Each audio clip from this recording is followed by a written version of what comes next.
What's going on, YouTube? JT's Reborn here, and welcome back to another edition of my DC comic book reviews. As promised in my videos from the other day about, what was it, Detective Comics 1042, I promised to catch up on the Batman Secret Files issues I haven't talked about since I started covering, like, all the Batman books. There's so many freaking Batman books. It's really tough to keep up with just Batman, Detective Comics, Nightwing, Robin, Urban Legends, the Joker.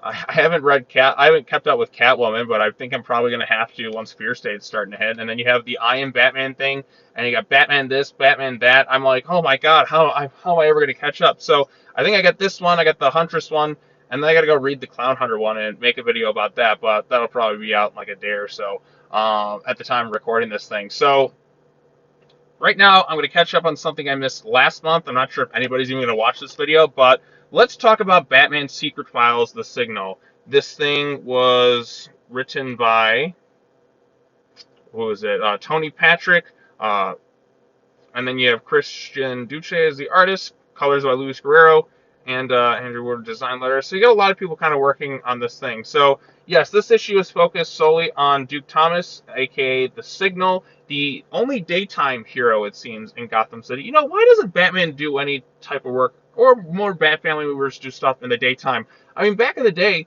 Batman used to do all sorts of things in the daytime. Look at the '60s Batman show, which is a series I absolutely love. Most of those episodes happen during the daytime, so I don't understand why more heroes can't do like more daytime, where like Batman's just like, no, you are the sole daytime operating, vigilante of sorts. Why can't anybody else do stuff in the daytime? In fact, you have so many people in the city at nighttime patrolling and doing all that stuff. Why can't more people do stuff in the daytime?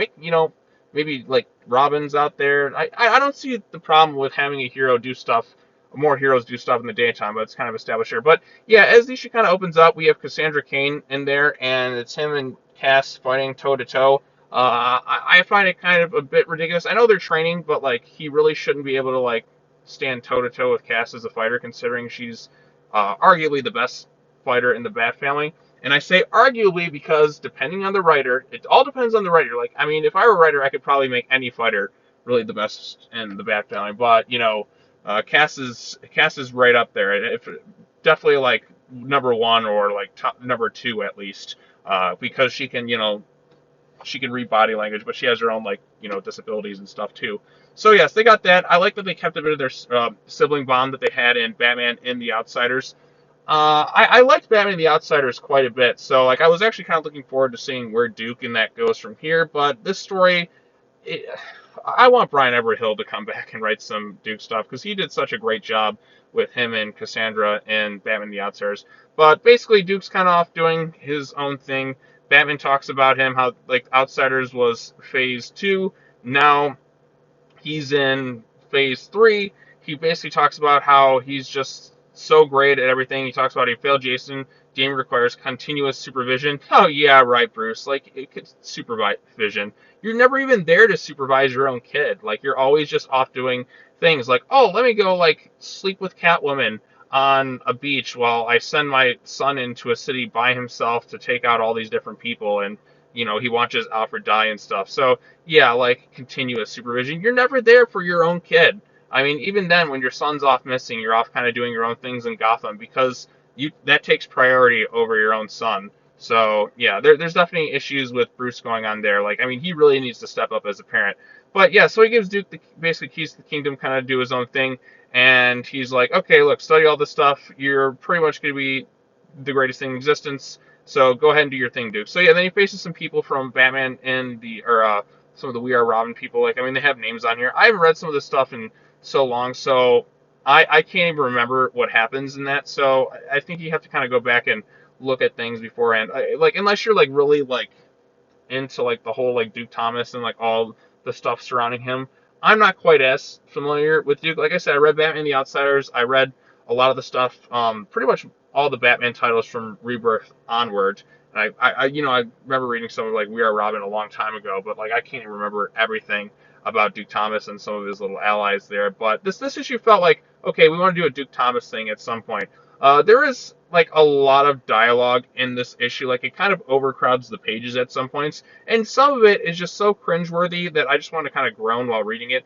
like you have this one character here who's just like, damn, Bruce, like you and the OMGs keep missing the youth, next generation. I get that's kind of the point to make this character like super obnoxious, but like I said, reading it, it's just like, oh my god, this is so cringeworthy.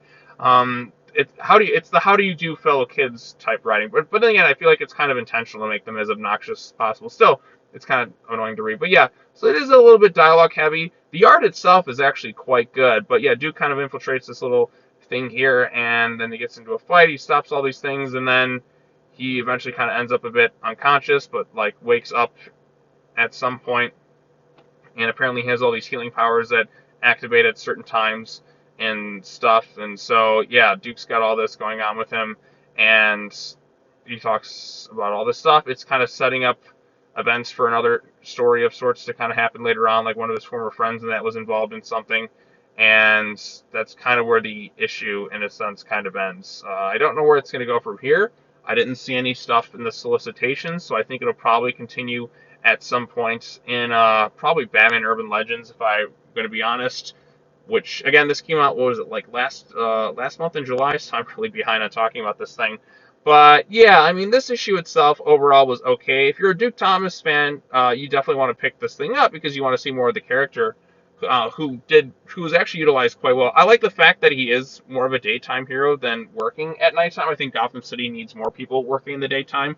You have so many vigilantes working in Gotham at night that I think, they got the bases covered quite a bit. So I think the more you have in the daytime, I think the better. I mean, who do we have like working Gotham at night?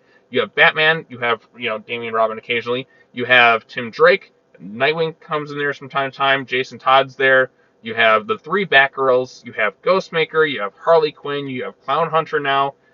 You have like Batwoman, Stephanie Brown. Am I missing somebody? Azrael from time to time, and then whoever the hell else shows up.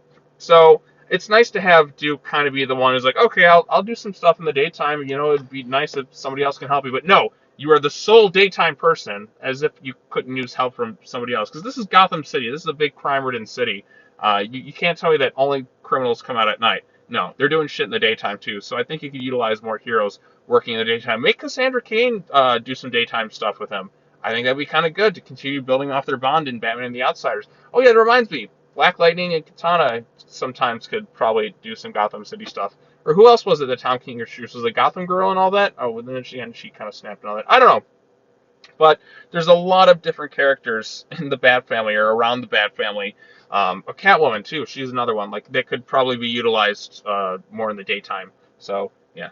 All right. Well, those are my brief thoughts on Batman Secret Files: The Signal. It's nice that Duke got kind of a solo issue here. Not ideally like my favorite thing to read. Maybe sometimes it can get maybe a little bit too dialogue heavy at times to where the point where like it covers up most of the page. And I think with comic books being a visual medium, there's a good balance to have between too much dialogue and the artwork that kind of tells the story. Because I don't want the whole page just being like nothing but like dialogue boxes kind of occupying the whole thing. Like look at this page here. Like it's a little bit crowded right there. Yeah, I get they're trying to get the point across here. Maybe they could have used more time, but like look at this page for instance. Like I'm looking at mostly just white dialogue boxes as opposed to like some of the really good looking art here. I think it's a little bit excessive at times, but I understand like they're writing a script and all that. So sometimes that can happen, but it just with the comic I like a little bit of a balance. I don't like it overdone too much because then you get to a lot of is it like the Bendis speak where it's just needless amounts of exposition or just where you could just kind of trim things up a little bit. But yeah, I thought this issue was just kind of okay. Great looking artwork. Nice to see Duke get a showcase. I like that some of his bond with Cassandra is still there, but I would have rather just had something else. So, yeah. All right. Well, that's all I got to say. What did you think of Batman Secret Files: The Signal? Issue number 1. I don't know if they're going to follow up, but it's something. Let me know what you thought in the comment section down below. Sorry, I'm like a month late on this. Be sure to hit the bell for notifications, like this video, share it with friends, subscribe to the channel for more content. And as always, take care now. Bye-bye then, and I will see you all in the next video. Peace!